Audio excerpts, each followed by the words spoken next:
টাকার কাছে, শুধুমাত্র আপনাদের টাকার কাছে। এই মিয়া চুপ করেন, অনেক বলছেন।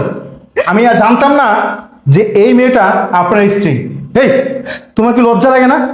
এই কথাগুলো শোনার পর তোমার কি মনে একটু মায়া জাগে না এই লোকটার জন্য? এই তুমি তো শুধু ওকে ঠকাওনি, তুমি তো আমাকেও ঠকাইছো।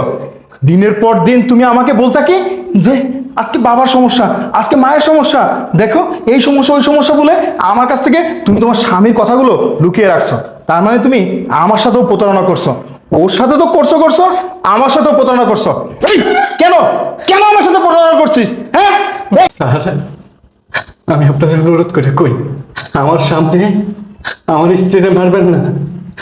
কেন মারবেন না স্যার জানেন? ওর সাথে আমার 2 বছরের সম্পর্ক। আমাদের বিয়ের বয়স 2 বছর হইল।